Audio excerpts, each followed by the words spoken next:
আসসালামু আলাইকুম। সবাইকে আমন্ত্রণ জানাচ্ছি খুবই সহজ আলু দিয়ে মুরগির মাংস রেসিপি দেখার জন্য। আজকে আমি আলু ভেজে মুরগির মাংসটা রান্না করব। তো চলুন দেখে নিন এর পুরো প্রস্তুত প্রণালী। চুলায় একটা কড়াই গরম করে এর মধ্যে দিয়ে দিচ্ছি 1/4 কাপ তেল। পেঁয়াজ কুচি দিচ্ছি 1 কাপ। পেঁয়াজটা একটু নেড়ে নিয়ে এর মধ্যে দিয়ে দিচ্ছি 3-4টা তেজপাতা, দারুচিনি 4 টুকরো আর এলাচ 4টা। এলাচের মাথাগুলো ফাটিয়ে দিয়েছি।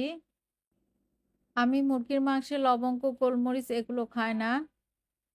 এখন গোটা মসলার সাথে পেঁয়াজটা ব্রাউন কালার করে ভেজে নিচ্ছি। পেঁয়াজটা যখন ব্রাউন কালার হয়ে এসেছে তখন এর মধ্যে দিয়ে দিচ্ছি মরিচ গুঁড়া 2 চা চামচ, হলুদ গুঁড়া 2 চা চামচ, জিরা গুঁড়া 1 চা চামচ, ধনে গুঁড়া 1 চা চামচ, রসুন বাটা 1 টেবিল চামচ, আদা বাটা 1 টেবিল চামচ আর লবণ 1 টেবিল চামচ। আমি এখানে লবণ 1 টেবিল চামচ দিয়েছি, আপনারা আপনাদের স্বাদ অনুযায়ী দিয়ে নিবেন।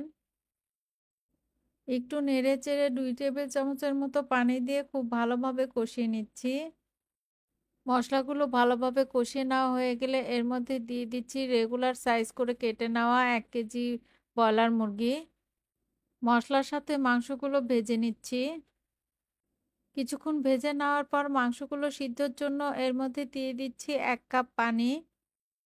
ঢেকে দিচ্ছি, অপেক্ষা করব মাংসগুলো সিদ্ধ হওয়া পর্যন্ত।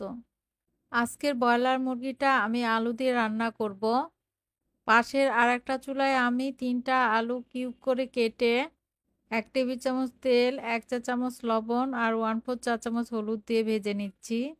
গুলো হালকা লাল করে ভেজে নিয়েছি। এদিকে মাংসগুলো প্রায় 80% এর মতো সিদ্ধ হয়ে এসেছে। এবার ভেজে নেওয়া আলুগুলো এর মধ্যে দিয়ে দিচ্ছি। মাংসের সাথে আলুগুলো খুব ভালোভাবে কষিয়ে নিচ্ছি। খুব ভালোভাবে কষিয়ে নিয়েছি, পানিটা একদম শুকিয়ে এসেছে। এখন এর মধ্যে দিয়ে দিচ্ছি 1.5 কাপ পানি। ঢেকে দিচ্ছি, অপেক্ষা করব আলুগুলো খুব ভালোভাবে সিদ্ধ হওয়া পর্যন্ত। আমি চেক করে দেখেছি সবকিছু খুব ভালোভাবে সিদ্ধ হয়ে গিয়েছে। লবণটাও ঠিক আছে, আর লবণ দিতে হবে না। এরকম ঝোল থাকতে নামিয়ে নিব, কারণ আলু পরে কিছুটা ঝোল টেনে নেবে। আশা করি আমার আজকের রেসিপিটি আপনাদের কাছে অনেক ভালো লেগেছে। সবাই ভালো থাকবেন। আজ এ পর্যন্তই। আল্লাহ হাফেজ।